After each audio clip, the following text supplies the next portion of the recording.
Greetings guys, welcome back to my channel. My name is Monette and this is my channel, Evolve with Monette. I'm a professional intuitive empath and today we're going to jump right into the title, The Best Therapy Session I Ever Had.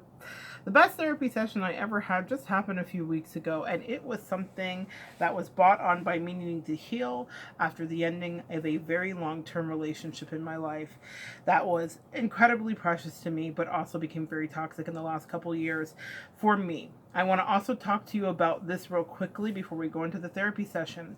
Do not haggle with yourself about what's toxic. Just because this person at one point in life loved me and cared for me doesn't mean that they didn't turn into, or it wasn't revealed to me that there was toxicity. If you feel pain, if you're suppressing primal energies, if you're suppressing shadow self that wants to emerge because you're being purposely cajoled and triggered, don't haggle with yourself, guys. It's toxic. It could be your best friend in the world, as this person was. It could be your lover that you adore. It could be your spouse that you promise yourself to. It could be your mother, your father, your uncle, your aunt, your grandmother, your kid. If it becomes toxic, you have every right to distance yourself and to move away. Don't wait as long as I did. That's a service announcement. The more you know. There's the rainbow. The more you know. All right, so here's the deal, guys. I went to this therapy session. I was dealing with some childhood trauma that was released to me and revealed to me during the ending of this situation. There were some triggers that happened, and there were some things that were shown to me, and I was like, I gotta deal with this. Well, I had been to some traditional therapists. I had checked out a few, chatted with a few people, got a few readings, did a lot of things, massages. I mentioned this in another video.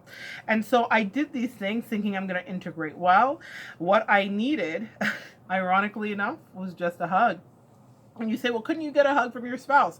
Of course. But an emotionally available hug with boundaries. See, the relationship that I had to leave was one where boundaries were incredibly blurred.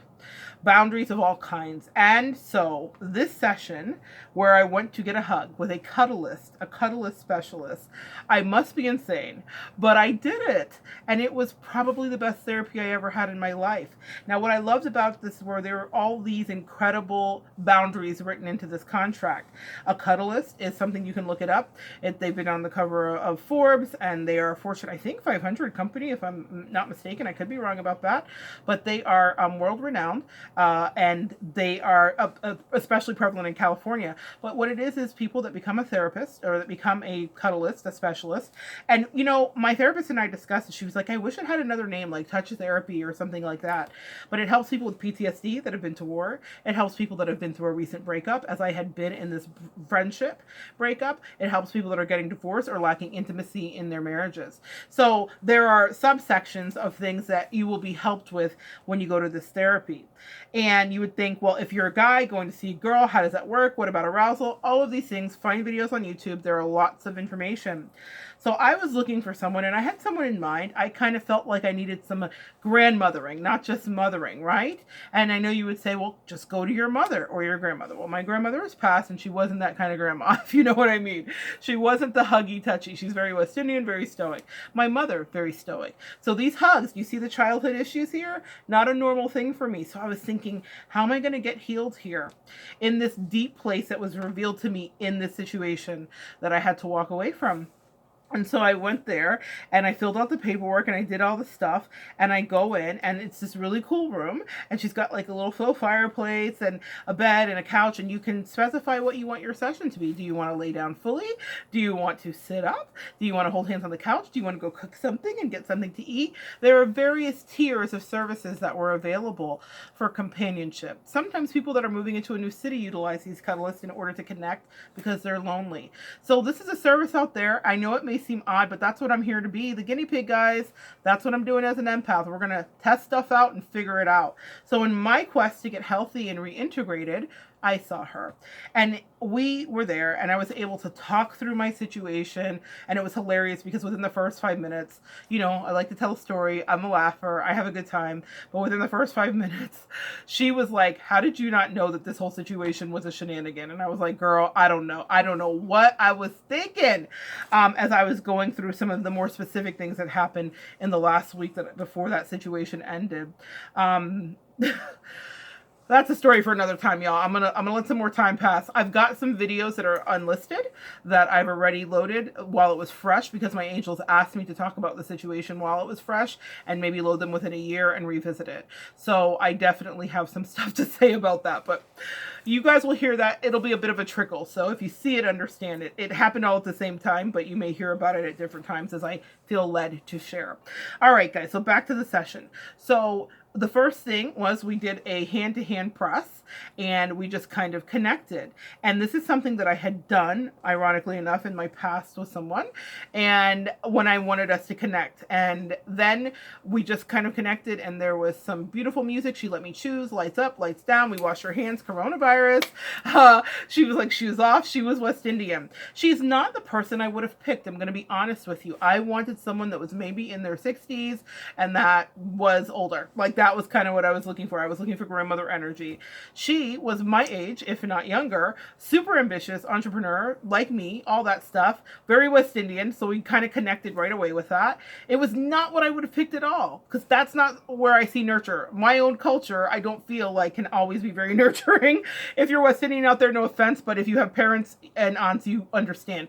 Their way of telling you that they love you is to tell you that your outfit doesn't look good and to fix it. That's their love. So I was not expecting this. So anyway, we get in there, we press hands, we talk, we connect, and then we proceed to the positions. Now they have a book called The Cuddle Sutra. The Cuddle Sutra. So you can pick out your hug position if you'd like. But I kind of knew what I wanted. I'm a spooner. I was like, let's just go for this.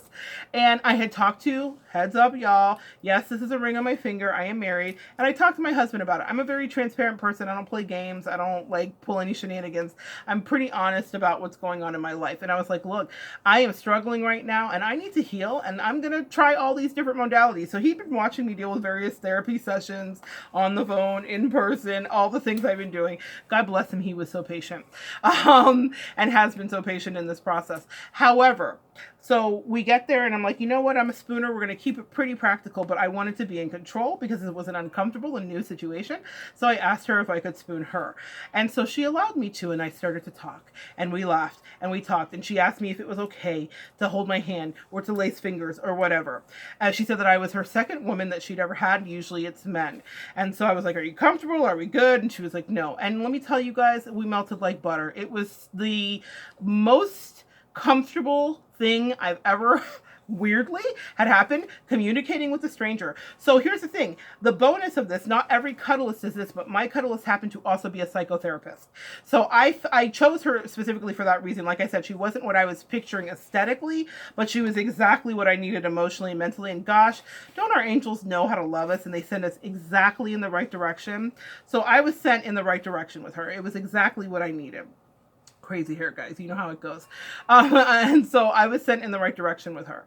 So anyway, the session begins. Halfway through, I was ready to be held. I needed to be held. And so I asked to switch, and we switched. And she was happy. Now, they do all kinds of interesting things that I didn't want, but they will like lay on top of you. They'll do couples yoga. They'll pancake you. They'll cuddle you. They have a million. Look up the Cuddle Sutra. It's a real thing. So I didn't want any of that. Kind of, you know, kind of traditional. So I didn't want any of that. So here's what happened. We're talking, and then it's almost time. It's about 15-20 minutes before the time, because I do readings, I keep a real eye on time, because I always want to be respectful of any practitioner's time, because sometimes clients try to get over, you know.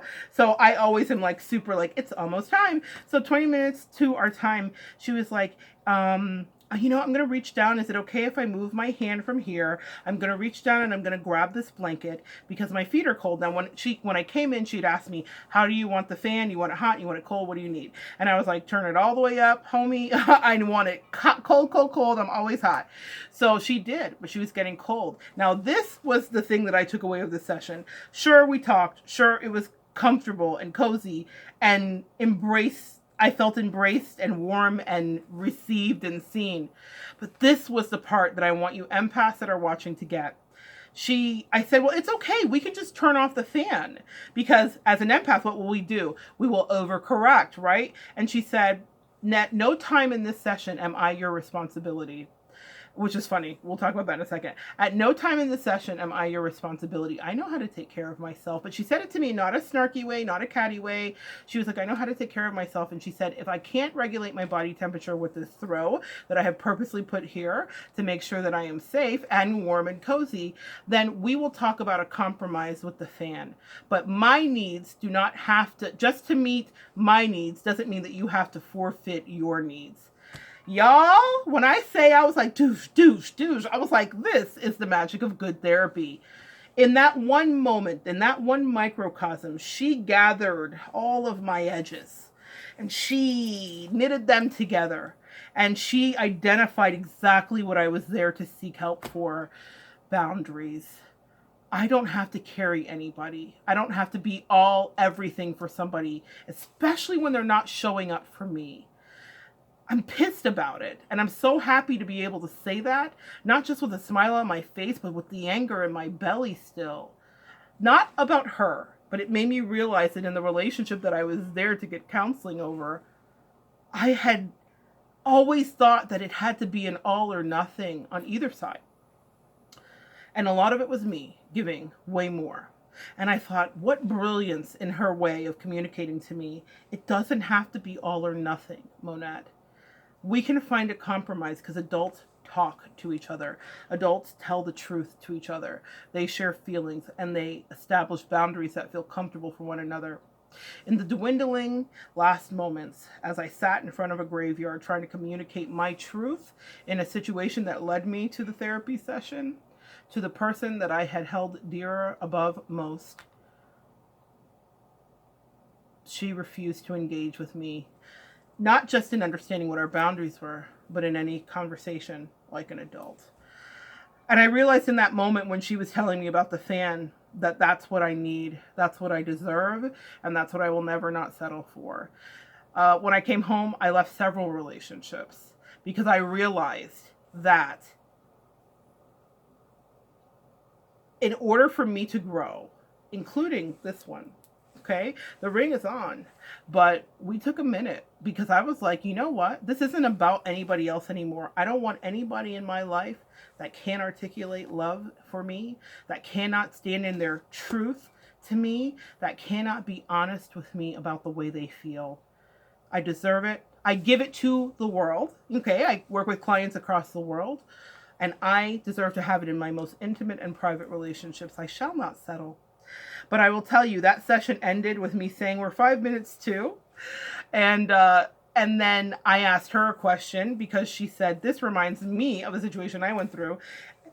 Excuse me, and I ended up therapizing the therapist, which is really funny. Our session was supposed to be over in an hour, and it went an hour and a half as she talked to me, and I held her, and I listened to her and consoled her. Now, I know that may not be the ideal thing, but I want you guys to understand that it was such a blessing to me. Now, listen, we talked to each other during that time, so it wasn't just all me. I don't ever want to get anybody in trouble.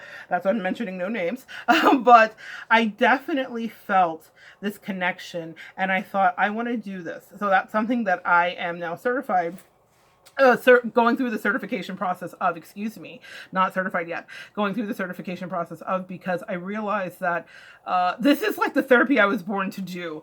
It's so funny. The thing that you worry about all your life is the thing that God can use. I've always been a plus size woman, sometimes a smaller plus, sometimes a bigger one. But my body is Earth Mother archetype, right? And when you need a hug, sometimes the hug you want is from someone like me. And all my life, I've been very standoffish. The only person I would accept affection from is my intimate spouse or partner. Didn't hug my friends. My mother wasn't a hugger. My family wasn't a hugger. How fascinating that the journey my angels take me on is one where I may be able to help people integrate themselves from PTSD, from rejection in a marriage, from the loss of a best friendship or a relationship. How amazing is it the way that our angels take us full circle into growth and evolution? Right now, in the time of coronavirus, that's why it's been halted and I am not certified yet, we are not going to be just hugging everybody in the world, but this pandemic will recede and we will return to normal life. And when that happens, I will be ready and waiting to lend an open arm and a listening ear and healthy boundaries to anybody that needs it. I'm so grateful for the experience. It changed my life. I already made my next appointment and I thought, all these other therapists, they're cool. This is it. This is what I've been looking for. So for those of you that are unconventional like me, for those of you that are willing to step out on a limb and be a little woo-woo, let me tell you, when I told my mom, when I told my friends, a couple of my friends, very close friends, I had one friend who was so sweet. She was like, Mo, let's just get drunk and hug on a beach. And I was like, that's exactly what got me to this problem. I'm done hugging friends drunkenly. I'd like to have boundaries with my hugs. God bless that friend. You were such a sweetheart and I adore you. But I feel like that was such an important lesson for me to learn, was that it's okay to have your needs met. One doesn't have to be over the top of the other, and you can both have a clear conversation and come to a mutual agreement. When I walked in, I was telling my therapist that I was talking to my mom about it, and we were identifying that we're West Indian. I filled out a very extensive worksheet, guys. It's a real deal therapist. It's not like, hey, I want to come hug you. So it's not that at all. There was a lot of paperwork and stuff. And so she was laughing with me, and I was like, yeah, I told my mom. And she was like, I told my mom that I just do Reiki, because she does many modalities out of her studio. And she was like, my mom doesn't even know that I do this. She's like, you are braver than me. Now that's hilarious to me. But no, I just talk a lot. That's that Gemini rising. That's that Gemini Mercury. I'm always talking, y'all. That's what it is. But I feel like I was put here on this earth to share these things, because somewhere in the world, someone's going to watch this, and you're going to look up Cuddlist and do a Google search on our good sis Google, and you're going to find what you may be looking for. You're going to find the nourishment that you need. And I'm so happy to run out first and test some of these crazy ideas, even though it's been around for a while, and let you know that this is something that might work for you. For me, who was dealing with body dissociation because of sexual abuse, for me, who was dealing with body dissociation because of physical abuse and childhood traumas, okay, I needed touch to integrate, but I needed it to be safe touch. I needed not to be rejected. I needed not to be used for someone else's pleasure or manipulated. And so this was incredibly sanguine and healthy for me. I am so grateful for the opportunity. And if you have any of those issues, you should seek out what you need. Damn what anybody else says about it. Damn what all people think. If you need help, get help and love yourself. Will I see her for the rest of my life? I don't think so. I have a cap in my mind about the time frame that I will continue the therapy. But will I see her for as long as I need to, until I feel integrated without shame? I absolutely will. And I feel blessed, because for once in my life, I think I found something that might work. Now, I will say this, just a quick aside. So I talked to my husband about it, and I was like, so if it was a dude, are you cool with that too? That's a funny conversation. Maybe one you should have with your spouse. So whether you're same sex, whether you're heterosexual, gender normative, whatever your roles are, guys, we all love love. I don't care. I'm not judging. I'm all of the things. But what I will ask you to do is always come in honesty. Even when I was like, I think I'm going to become a certified therapist, and if we took people into our home when we get our house and da-da-da-da-da, like I was just so excited about it. And he patiently nodded his head and listened. We set some ground rules and boundaries about where therapy couldn't happen if I decided to do this, and if he needed to be home with a shotgun. We'll figure the rest of that out later. But for right now, guys, go to your spouse if you have a significant other. Do not lie, manipulate, don't hide this. Just be honest with them, even if they think you're crazy. If there's an issue, understand that that might be a boundary that needs to be reset, because it's okay for you to take care of yourself. I love you guys. So glad to share that with you. My best therapy session ever. Come back, and if you've been to a Cuddlist, also talk to me about this below, because I was like, this is new for me anyway. So come back and we'll continue to talk about cuddling, and talk about exes, and talk about angel numbers, and talk about transcendence, and talk about boundaries. But more importantly, we'll continue to evolve together.